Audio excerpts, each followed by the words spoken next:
ونستعينه ونستغفره ونعوذ بالله من شرور أنفسنا ومن سيئات أعمالنا من يهده الله فلا مضل له ومن يضلل فلا هادي له أشهد أن لا إله إلا الله وحده لا شريك له وأشهد أن محمدا عبده ورسوله لا نبي ولا رسول بعده أما بعد. Hadirin ahli Allah wa iyyakum ajma'in. Bapak-bapak yang kami muliakan dan hormati, kajian kita dalam Sunan At-Tirmidzi telah memasuki kitab Diyat, dan kita telah membahas beberapa hadis di dalam kitab Diyat ini. Terakhir kita membahas bab ma jaa fil 'afwi. Malam ini kita lanjut ke bab berikutnya, yaitu bab ma jaa fi man rudikha ra'suhu bi sakhratin. Itu hadis yang ke-1394.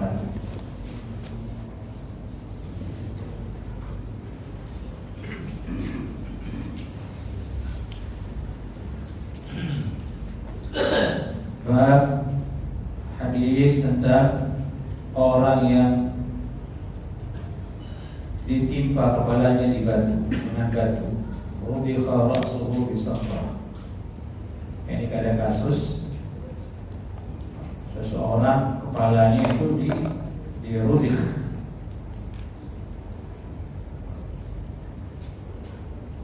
yang ini ditimpuk dengan batu. Rudikh artinya ditimpuk, ini aduk, dipecahkan atau ditimpuk, itu arti rudikh. Bagaimana hukumnya dan bagaimana qisasnya? Kita ingatkan bahasan kita Diyat itu bahasan tentang bagaimana hukuman dalam syariat Islam terhadap kejahatan-kejahatan. Di awal hadis ini dibahas tentang kejahatan terhadap fisik manusia, entah itu pembunuhan, entah itu ada jari yang dihilangkan, bagaimana hukumnya. Nah, sekarang kasus di sini seseorang yang dipecahkan kepalanya atau ditimpuk kepalanya sampai meninggal dunia dengan batu atau di batu, ditaruh kepalanya di batu lalu ditimpuk. Kita teringat ini dengan kasus yang baru-baru terjadi di Indonesia. Ada orang menginap di masjid lalu dituduh mau mencuri celengan masjid, diprovokasi, lalu ada videonya itu kan, bapak-bapak udah tahu. Tapi meninggal, kepalanya dibentur dengan apa? Dihajar dengan kelapa ya. Ya beritanya begitu. Tapi kalau di Indonesia itu hukumannya bukan dikisos ya, masuk penjara. Kalau tidak ada berita nanti tidak tahu bagaimana hukumannya. Nauzubillah min dzalik. Itu hati-hati kita semua, anak. Siapapun bisa hilang nyawanya di Indonesia ini dengan mudah, bisa hilang hartanya dengan mudah. Orang dibegal, motornya diambil, paksa di jalan. Berita yang hampir ada setiap hari. Yaitu daerah Jalan Kalimalang itu katanya serem itu, banyak begal katanya. Terakhir ada PCX diambil, hati-hati punya PCX.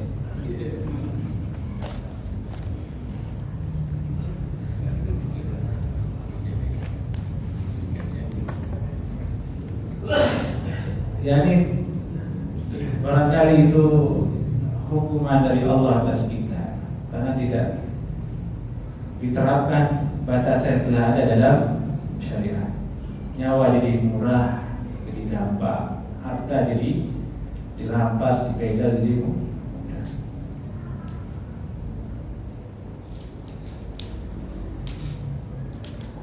Jadi itu jaga diri masing-masing dan keluarga. Qala hadatsana Ali bin Hujr qala hadatsana Yazid bin Harun qala hadatsana Hammam an Qatadah an Anas qala kharajat jariyatun 'alaiha awdahun. Seorang anak perempuan keluar dari rumahnya dan dia memakai awdah. Awdah ini kata ulama perhiasan yang terbuat dari fiddah. Perhiasan terbuat dari fiddah. Fiddah itu perak. Fa akhadhaha Yahudiyun. Yahudi merampas perak tersebut.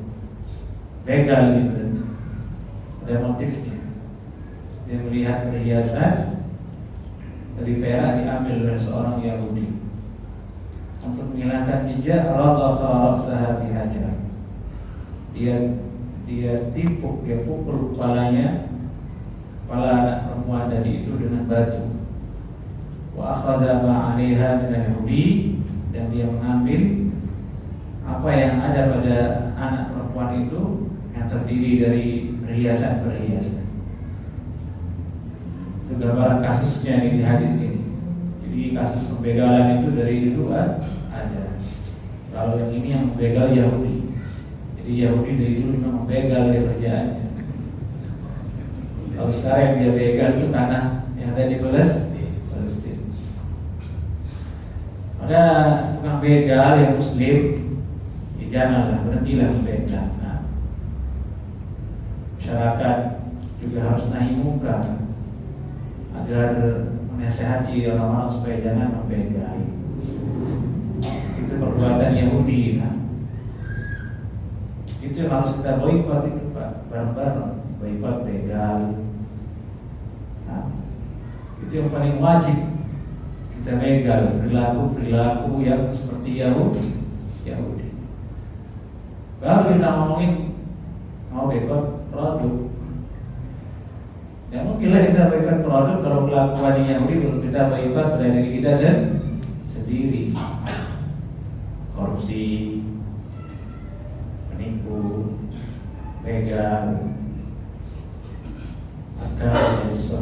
makan barang-barang yang haram dengan cara yang haram, makan riba, itu perilaku Yahudi semua.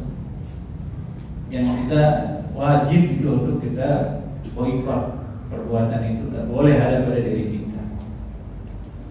Baru kita bisa bicarakan yang lebih besar lagi. Kalau yang itu belum beres ya berarti jangan pindah ke yang lebih besar dulu. Baik. Qala fa'udrikat wa biha ramaq. Ditemukanlah anak perempuan ini wa biha ramaqun. Pada dirinya masih ada nafas.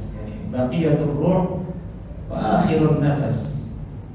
Dalam keadaan rohnya masih ada, masih bernafas, tapi mau ujung-ujung meninggal. Utiya biha Nabi sallallahu alaihi wasallam. Dibawalah perempuan ini ke Nabi sallallahu alaihi wasallam. Ditanyalah dia oleh Nabi, "Maka siapa yang membunuhmu? Siapa yang menjadikanmu seperti ini?" "Fulan." "Lokasi fulan." Qala bi-ra'siha, la, bukan. Qala fa fulan, si fulan. Hatta sumiya Yahudi, sampai akhirnya perempuan itu menyebut nama inisial bangsa Yahudi, si fulan dari Yahudi. Faqala bi-ra'siha, ini dan dia menjawab dengan kepalanya, na'am. Ini ada yang menyebut di sisi Nabi itu, si fulan Yahudi ini yang membunuhmu, yang buat kepala seperti ini. Yang jawab begini, nah, meninggal dunia. Itulah akhir dari pembicaraan yang meninggal dunia. Kepala fa'ukhidha fa'atarafa. Dicari Yahudinya, ditangkap. Langsung mengaku, iya saya melakukan. Fa'amara bihi Rasulullah sallallahu alaihi wasallam farudi khara'suhu baina hadirayn. Lalu Nabi SAW memerintahkan supaya ditegakkan hukum. Maka kepalanya Yahudi itu pun ditimpuk, ditumbuk di antara dua batu. Bagaimana dia membunuh dengan cara seperti itu, maka hukuman diterapkan juga begitu.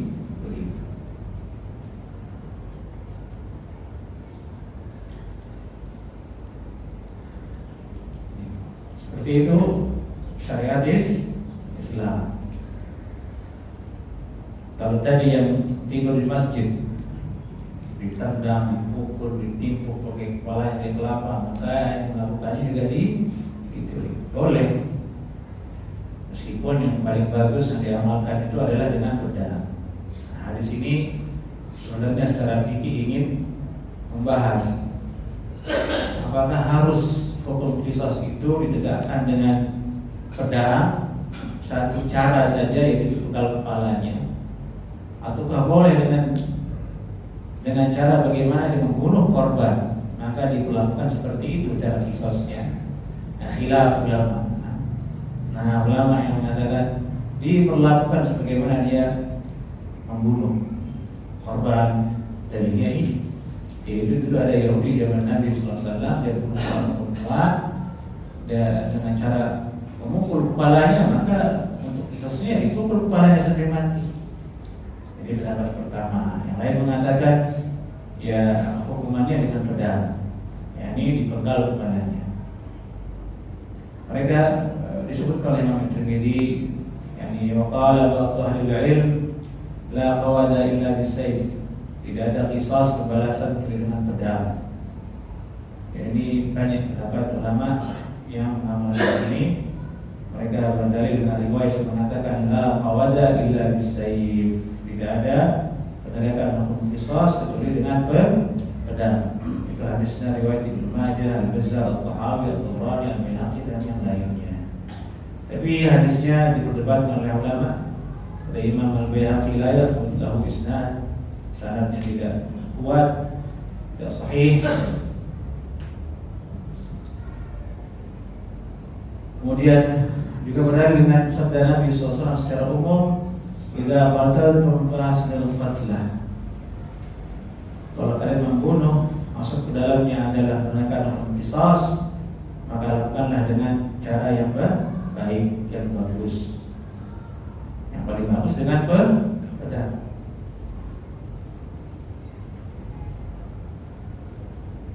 Ini kepastian dia mati itu lebih terjamin. Kalau ditimpuk, dia belum tentu mati, berarti harus berulang-ulang dan akan bisa menimbulkan sakit yang berlebihan. Karena tadi kasusnya misalnya si Yahudi itu anak perempuan sekali timpuk langsung mati. Nah, mungkin dia daya tubuhnya beda, nggak cukup sekali, harus 5 kali. Jeda baru mati. Atau sekali timpuk dia kabur, timpuk lagi, maka akan terjadi apa? Bertentangan dengan hadis yang mengatakan idza qataltum fahsinu al-qitlah. Kalau kamu membunuh maka perbaguslah dalam perbuatan membunuh tersebut. Itulah mengatakan wa ihsanul qatli la yahsul bi ghairi darbil 'unuq bis-sayf. Dan di antara bentuk perbuatan ihsan dalam membunuh itu tidak akan mungkin terjadi atau tidak tersampaikan kecuali dengan dipenggal lehernya dengan pedang.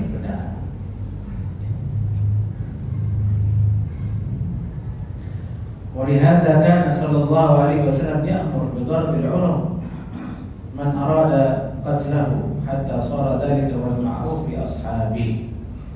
Dari itu Nabi SAW merintahkan untuk memenggal leher siapa yang hendak untuk dibunuh, diqisas. Dan itulah yang menjadi populer di kalangan para sahabat. Itu yang paling sahih. Nah, dipenggal ke kepala. Karena itu bentuk ihsan al-qatl. Secara visualisasi leher dipenggal itu serem banget. Tapi ada efek jerah kan. Dia juga melakukan yang sama, lebih bengis lagi. Dia bunuh orang itu belum siap, barangkali belum ada salah dia bunuh. Kalau dia kan dalam keadaan bersalah, mau dibunuh, sudah tidak. Visualisasi serem tapi keadilan tegak.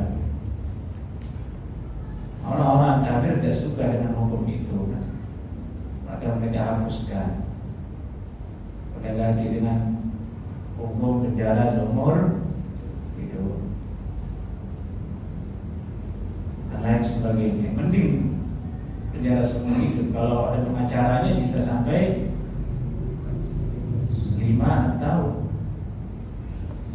Iya kan? Tergantung pengacara kan. Pengacaranya jago, uangnya ada,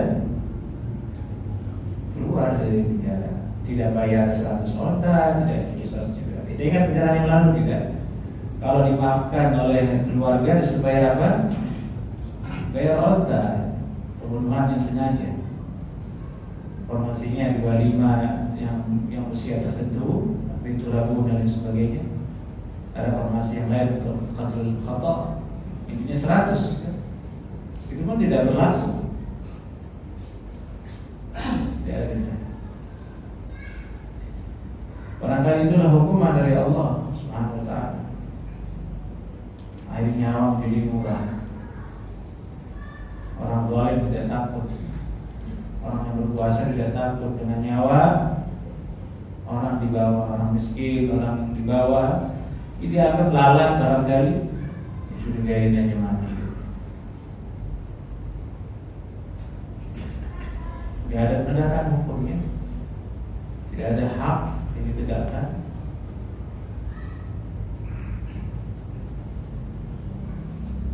Nasallallahu ta'ala al-afiyah.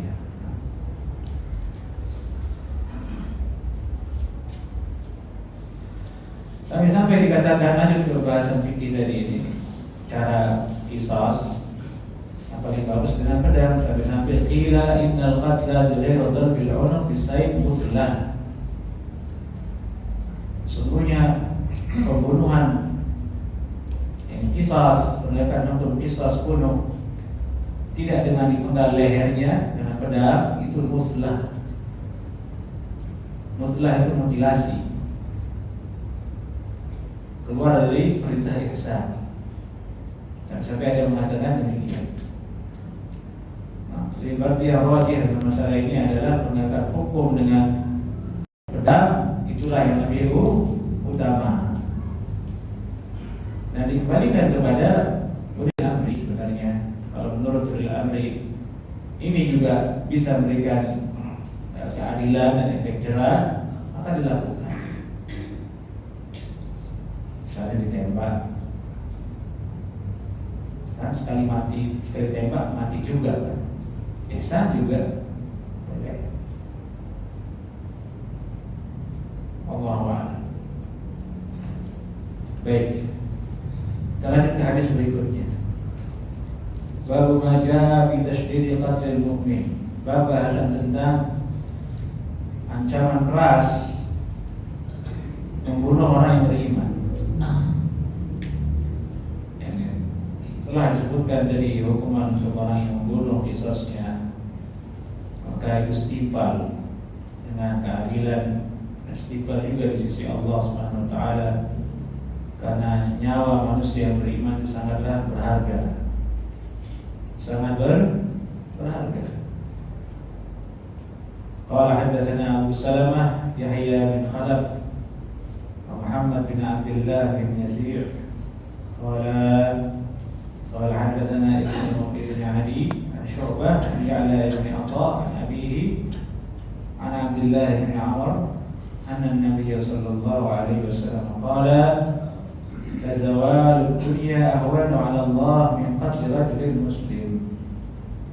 Nabi SAW bersabda, hilangnya dunia ini, hancurnya dunia ini itu lebih ringan atas Allah, di sisi Allah nilainya dibandingkan dengan membunuh seorang laki-laki yang muslim.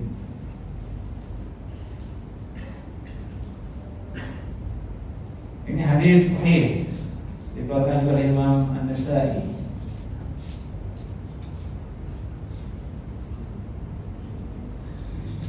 Ini menunjukkan betapa berharganya nyawa seorang muslim. Seorang tidak boleh berenteng-enteng di situ, bermudah-mudah di situ. Dan banyaknya nyawa yang melayang tanpa sebab, tanpa salah di akhir zaman, itu tanda dekatnya kiamat. Min asyratis sa'ah kathratul haraj, kathratul qatl. Di antara ciri mendekatnya hari kiamat itu, berdirinya kiamat itu banyak pembunuhan.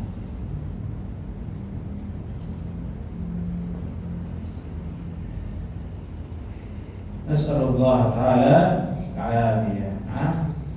Jangan sampai kita jatuh dalam dosa yang sangat besar ini, dan semoga juga kita dijaga oleh Allah dari orang-orang yang zalim. Orang-orang yang zalim, baik diri kita, keluarga kita, anak cucu kita.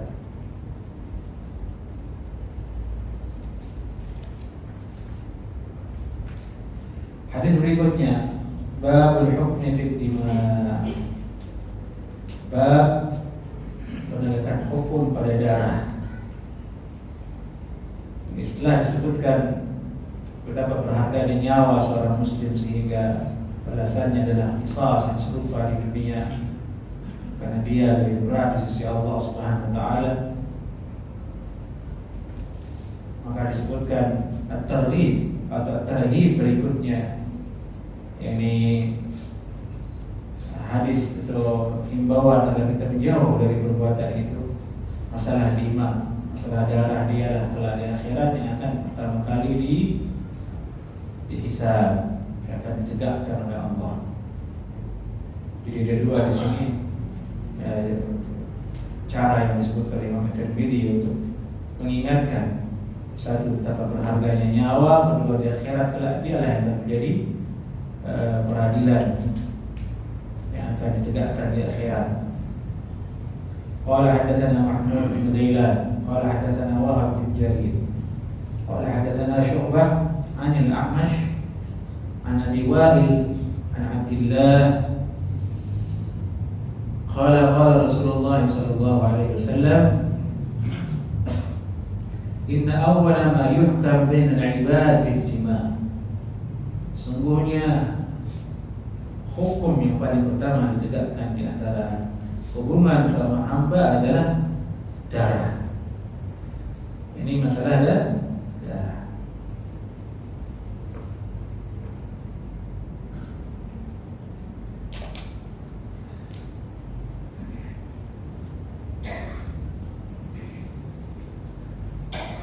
Hadis yang lain, yang kedua dalam bab ini, itu hadis dari Abu Quraib qala hadatsana Abu Quraib qala hadatsana Waqi' 'an al-A'mash 'an Abi Wa'il 'an Abdillah qala Rasulullah sallallahu alaihi wasallam, inna awwala ma yuqda bainal 'ibad fi ad-dima'.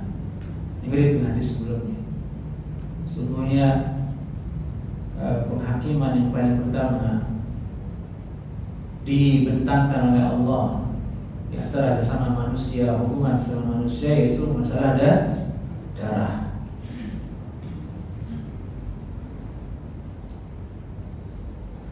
Hadis ketiga di situ, qala hadatsana Al-Husain bin Hurayth qala hadatsana Al-Fadl bin Musa 'an Al-Husain bin Waqid 'an Yazid Ar-Raqashi qala hadatsana Abu Al-Hakam Al-Bajali قال سمعت أبا سعيد الخدري وأبا هريرة يذكران عن رسول الله صلى الله عليه وسلم قال لو أن أهل السماء وأهل الأرض اشتركوا في دم مؤمن لأكبهم الله في النار. Nabi SAW bersabda, jikalau penduduk langit dan bumi itu berserikat bareng-bareng, berkomplot di dalam meneteskan darah seorang beriman, menghilangkan nyawa yang beriman, la'akabahumullahu binnar, maka mereka akan dijungkir balikkan oleh Allah dari dalam api neraka semuanya tanpa terkecuali. Ini semuanya berdosa. Yang mana kasus yang kemarin, orang tidur di masjid, 5 orang untuk pelaku 4 ke 5, 4 ya. Semuanya dosanya sama. Allah akan menghukai mereka semuanya. Allah akan balikkan wajahnya di neraka. Ini hadis ini, ada 3 hadis di sini menunjukkan beratnya perkara darah, perkara nyawa manusia yang akan dihadapkan atas orang yang melakukannya di dunia dengan qisas, di akhirat ditegakkan lagi oleh Allah Subhanahu wa taala. Hanya qisasnya itu di dunia meringankan, kelak di akhirat dia sudah mendapatkan balasannya. Tapi tidak semua orang kisos kan. Ada yang membunuh dia kabur, lolos dari perhitungan di dunia. Dibalasnya kapan? Nanti di akhirat. Itulah salah satu fungsi hari akhirat, untuk pengadilan, untuk diadili manusia. Bagaimana dia berbuat di dunia terhadap orang lain, bagaimana dia berbuat terhadap dirinya sendiri, bagaimana dia berbuat kepada Allah Subhanahu wa taala. Dan rajanya nanti di akhirat itu siapa? Allah. Malik yaumiddin. Dialah raja di hari kiamat, hari pembalasan.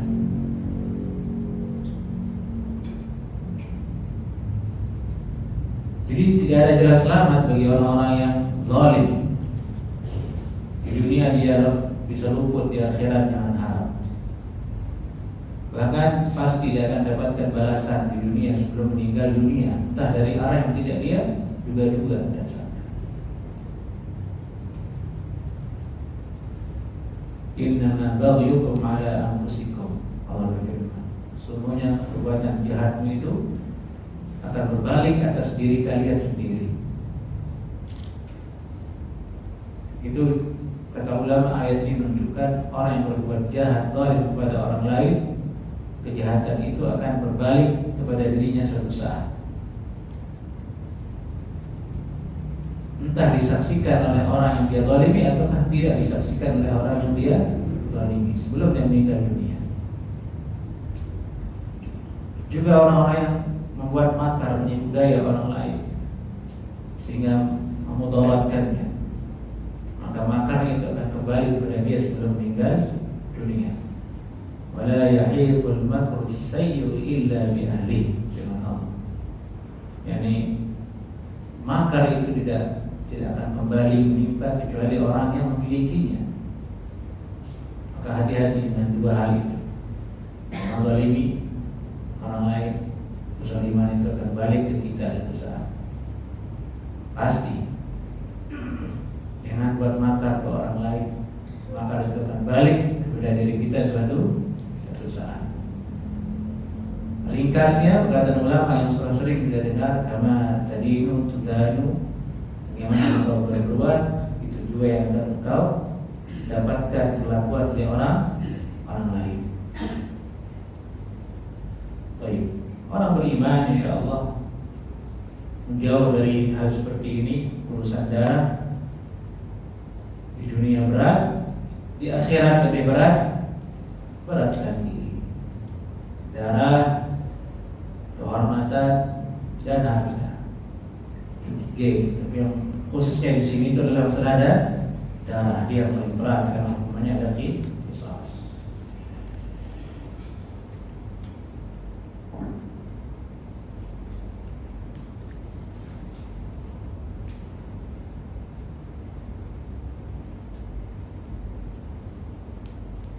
Kita lanjut ke hadis berikutnya. Babu man ja'a rajuli yaqtulu ibnahu yuqadu bin Ahlan. Bab tentang laki-laki membunuh anaknya. Apakah ada qisas atau tidak? Ini bahasannya pernah ditanya oleh seorang jamaah dulu di sini.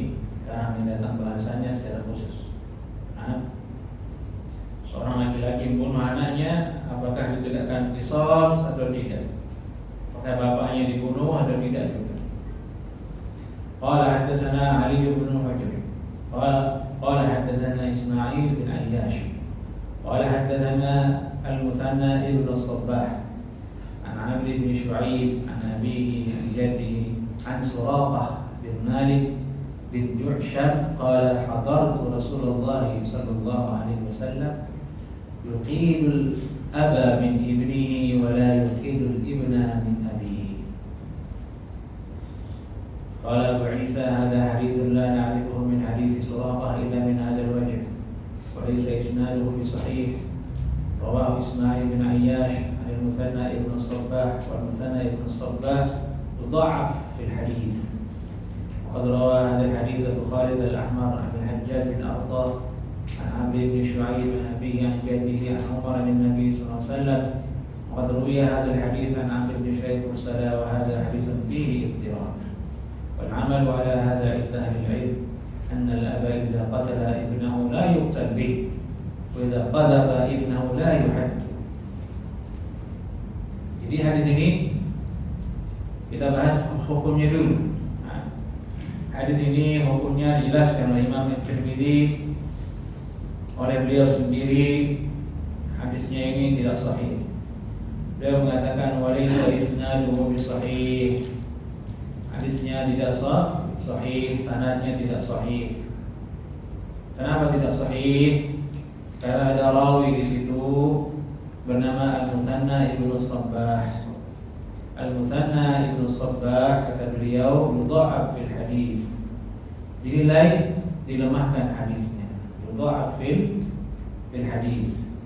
Ini alasan beliau. Yang kedua, juga dia kadang diriwayatkan mursal, tidak muttasil ke Nabi sallallahu alaihi wasallam. Yang ketiga, dia ittirab, yakni goncang, kalau istilah bahasa Indonesia yang muttarib, tidak konsisten sanadnya, kadang dari sini, kadang dari situ, kadang yang mursal, kadang dia muttasil. Ada juga yang dhaif rawinya, dari itu dia menyimpulkan hadis ini dhaif secara sanad. Secara sanad dia dhaif. Tapi isinya itu tidak dhaif, tidak lemah. Karena ada hadis lain yang menguatkan maknanya. Baik toh? Ini sering kita temukan di pelajaran hadis kita di sini. Hadis itu kadang sanadnya dhaif, tapi isinya tidak dhaif. Isinya itu diamalkan oleh ulama. Kenapa diamalkan oleh ulama? Karena ada riwayat lain yang sahih yang mendukung isi dari hadis tersebut. Namun secara spesifik pembahasan satu hadis ini saja dia dhaif. Jadi itu pastikan jangan kita menolak suatu hadis, baru satu hadis diterangkan dia dhaif sanadnya langsung kita tolak. Jangan dulu, lihat dulu keterangan ulama.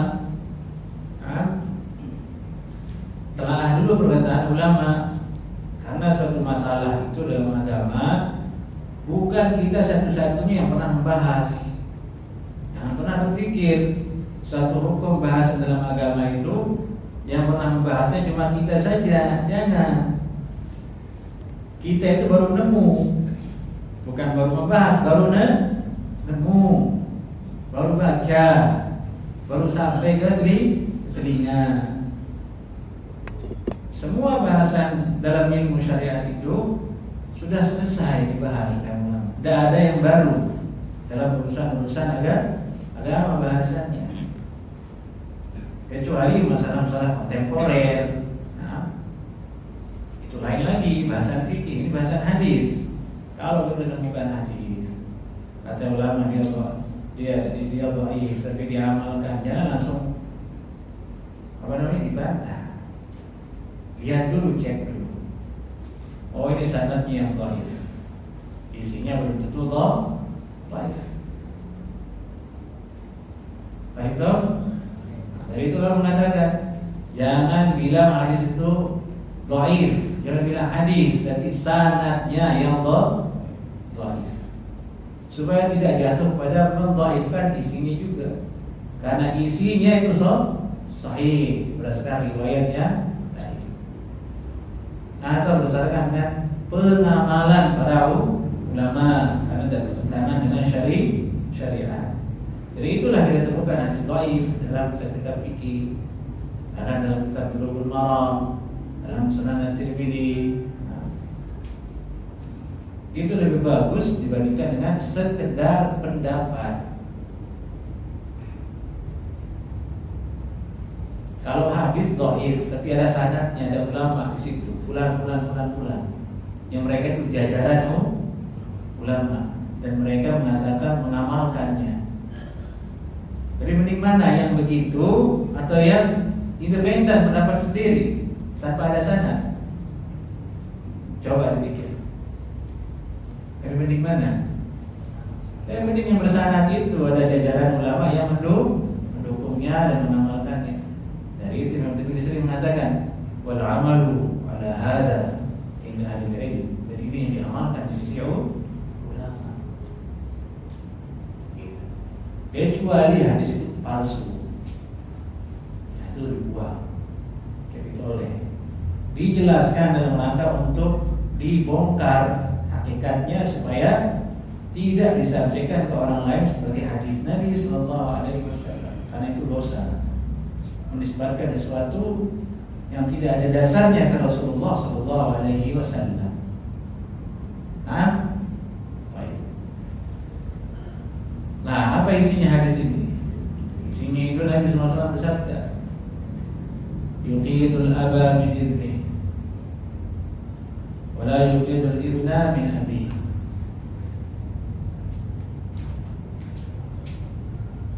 Yani diqisas yaqtassu lahu arti yuqidul ab. Bapak itu diambilkan hukum qisas karena dibunuh sama anaknya. Itu maksudnya. Bapak dibunuh oleh anak, naudzubillah min dzalik. Maka anak qisas. Naudzubillah min dzalik ya. Tapi ada kasus di Indonesia saya pernah baca, ada anak bunuh ibunya bahkan ada.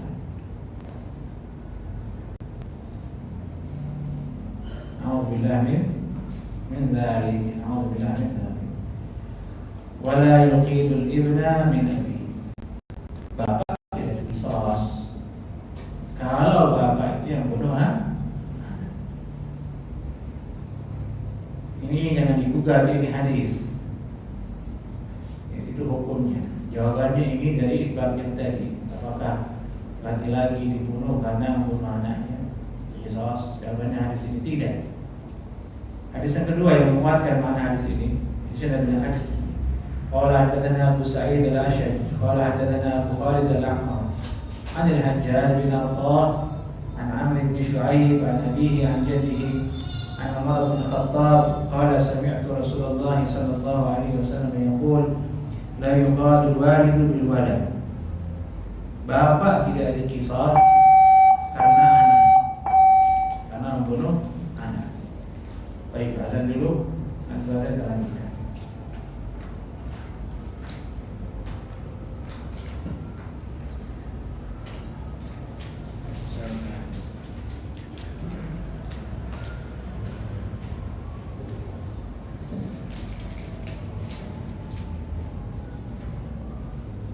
Allahu Akbar,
Kita lanjut ke hadis berikutnya, masih dalam bab yang sama.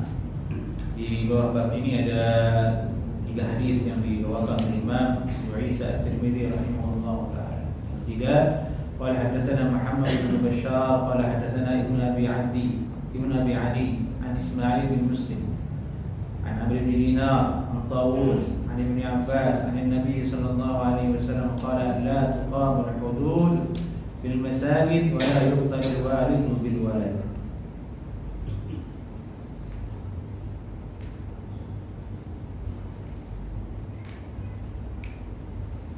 Nabi SAW bersabda, penegakan atau penerapan hukum qisas tidak dilakukan di masjid.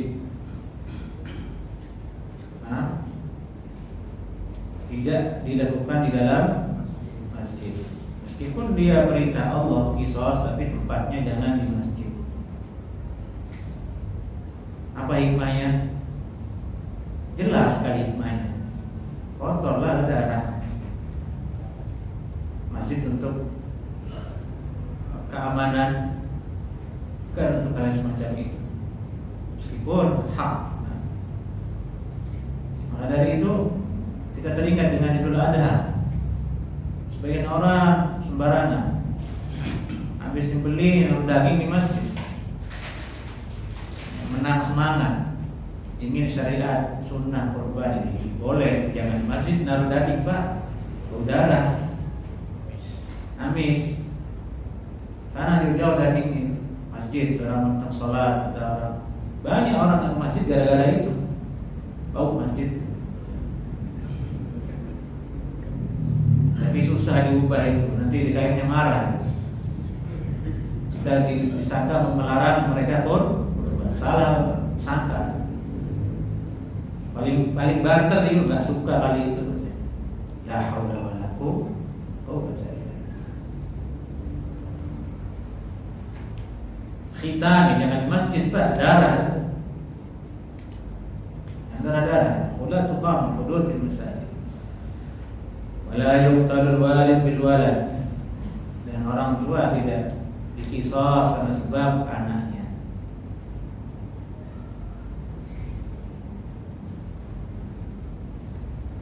Ini riwayat-riwayat, 3 riwayat ini yang menguatkan, kemudian hadis ini diamalkan, dinilai menjadi hasan karena banyaknya riwayat.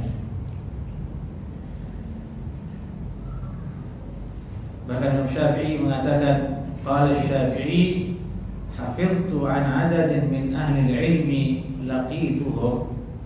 Aku telah menghafal. Hafiztu, aku telah menghafal. Aku masih ingat, aku masih pelihara ilmu dari beberapa ulama. Kalau Imam Syafi'i bilang ulama berarti zamannya tabi'in kan itu. Beliau generasi tabi'in. Masih banyak ulama yang murni ilmunya. Yang pernah aku temukan, mereka itu berkata, alla yuqtala al-walidu bil walad wa bidzalika aqul. Yani orang tua itu tidak diqisas karena sebab membunuh anaknya, dan itulah yang saya amalkan, itulah pendapat saya. Itu kata Imam Syafi'i. Apa hikmahnya? Hikmah kata ulama, annal walid sababu wujudil walad. Bapak itu sebab adanya anak. La yajuz an yakuna huwa sababan li adamihi. Maka tidak boleh kemudian anak itu menjadi penyebab bapak itu tidak ada. Ada 2 mukaddimah ini kan. Ada 2 paragraf. Paragraf pertama, anak itu, orang tua itu sebab anak itu ada. Paragraf kedua, tidak boleh kemudian yang menjadikan penyebab ada malah ditiadakan. Tidak boleh kemudian yang ada itu menjadi penyebab dari yang mengadakan. Itu hikmah dari hal itu. Bahkan ada yang berkata sebenarnya sih nggak mungkin terjadi ya. Kalau terjadi mana gila kali itu. Kata ulama dulu ya. Kalau ibnu kana majnunan atau sabiyyan, mungkin anaknya gila atau anak kecil. Karena nggak tergambar oleh ulama. Zaman dulu ada anak bunuh bapak. Lah kita temukan di berita ada ternyata. Waras itu. Nauzubillah min dzalik. Hanya di berita dikasih kalau tidak salah. Tentang ibunya, mukul ibunya, yaitu mendekati membunuh. Udah kalau ada yang kontrol, gara-gara motor biasanya dari beli motor. Jadi itu Pak, anak itu diajarin agama. Jangan diajarin matematika terus, jadi perhitungan sama atom. Diajarin sholat, diajarin agama. Itu yang menjadikan dia berbakti ke atom. Jangan lupa itu. Jangan yang dileskan itu matematika terus, matematika, fisika, nanti ya perhitungan dia. Memang hukum fisikanya begini Pak. Kalau udah tua bapak ditaruh di situ. Alhamdulillah. Balik. Jadinya kita mengajarkan dia, menjerumuskan dia untuk durhaka.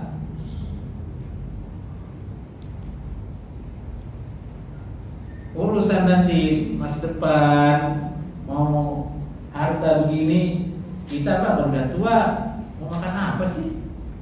Coba jawab saya Bapak yang sudah di sini. Mau makan apa Pak udah tua begini? Apa yang enak? Sama aja rasanya. Mau dikasih yang keras dikit, gigi Pak, betul. Kalaupun ada yang punya 2-3 kali doang, mau dikasih antum, dikasih sama antum, dikasih iPhone terbaru, udah tua, buat apa? Mau selfie antum? Siapa yang mau lihat? Udah aki-aki. Nggak ada manfaatnya udah. Hatta antum udah tua, dibawain semangat, Pak ini mobil buat bapak. Emang kuat nyetir Pak, dikasih macet. Males Pak. Maunya di rumah, masjid. Maunya yang soleh, anaknya yang pijitin, yang datangkan ketentraman, cerita yang indah-indah, ngumpul bareng dengan Allah. Itu yang kita cari. Kalau materi mah udah tua, manfaatnya sedikit ke kita. Saya aja yang belum turun tua itu udah merasakan. Ya nggak terlalu dan makanan itu biasa. Apalagi lebih sepuh dari saya. Jangan lalai dari itu mengajarkan mereka agama. Nah, supaya terjadi hal-hal yang naudzubillah min dzalik seperti ini. Ini menunjukkan betapa tingginya martabat seorang bapak ya. Ada yang terjadi misalnya pembunuhan itu saya bagi kisah. Ini kalau diajukan ke hukum apa namanya positif digugat, nggak diterima. Sama-sama manusia katanya, diborgol oleh bapak.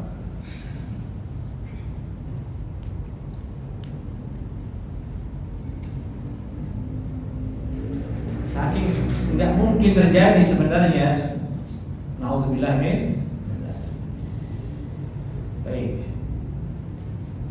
Kemudian hadis berikutnya, Babu ma jaa la yahillu lil muslim illa bi ihda thalath. Ini kita lanjutkan di pertemuan berikutnya insyaallah taala.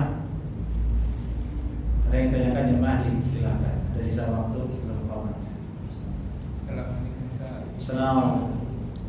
Nah, sehat Pak.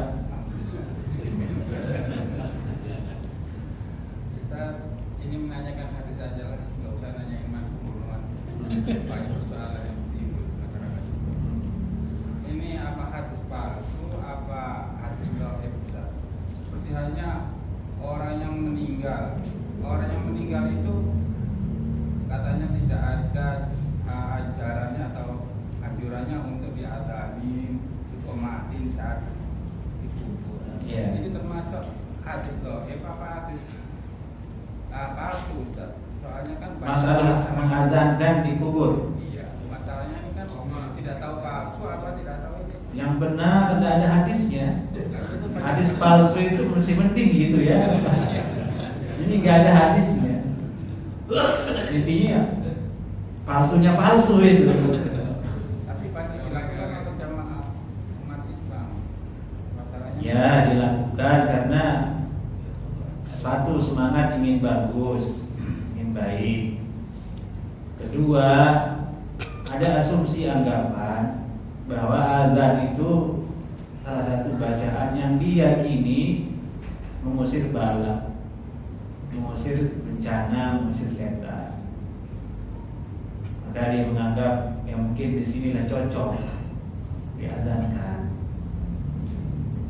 Jadi ada asal bahwasanya dulu di zaman salaf kalau mereka ada kehilangan atau ada gangguan mereka azan, bukan manggil untuk sholat tapi untuk mengusir setan, karena ada riwayat kalau setan itu dengan azan dia lari terbirit-birit, diambil dari itu inspirasinya.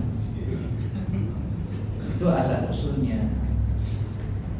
Gitu akhirnya di Indonesia dibawa ke sana azan dan kalau juga pas jenazah diturunkan. Kalau hadis tidak ada. Nah, jadi mau dihukumi apa kalau nggak ada hadisnya? Jadi kewajiban kita bersama jemaah itu untuk mengingatkan saudara-saudara kita agar itu tidak dilakukan. Tapi lagi-lagi kaedahnya ya, kalau orang pintar itu diam, orang tahu diam, maka orang jahillah yang bicara. Ketika pemakaman itu yang paling galak bicara ya penggali kubur. Kalau antum nggak bicara, dia yang protes antum. Misalnya kalau ada yang tidak mengadzankan, dia yang protes. Kenapa nggak diadzankan ini? Jadi seolah perannya sebagai ulama. Karena yang tahu ya termasuk saya, gitu. Imannya lemah, tidak berani as-sad'u bil haq namanya, mengambil resiko dalam menyampaikan kebenaran. Jadi ya kebodohan itu sebenarnya dari itu, kemungkaran itu menyebar karena banyaknya orang yang diam. Pada dasarnya innal batila kana zahuqa, kebatilan itu akan lenyap. Sifatnya begitu lemah dia. Ja'al haqqu, kalau kebenaran datang yang batil jadi lenyap. Hanya yang membawa kebenaran ini ya dari itu lemah, imannya lemah, banyak takutnya. Masa takut seperti penggali kubur? Karena antum yang bayar dia. Harusnya kita berani, enggak Pak memang begini gitu. Enggak kayak aja. Urusan yang ngomong di belakang ya biarin aja. Yang penting pada saat itu tidak dilakukan. Supaya nampak yang benar. Paling tidak dia nanya, kok yang itu enggak ada? Itu sudah bagus, berarti dia ingin mencari kebenaran. Jadi menemulah dia yang benar. Begitu. masalahnya Ustaz, kalau diingatkan kita dibilang ada sesat. Ya itu resiko tadi itu. Masih mending Nabi yang dibilang gila Pak. Nabi dibilang gila, masih mending dibilang sesat, masih mending itu. Masyaallah. Bisa bersabar ya, menyampaikan yang benar. Nah tadi dihada. Assalamualaikum warahmatullahi wabarakatuh.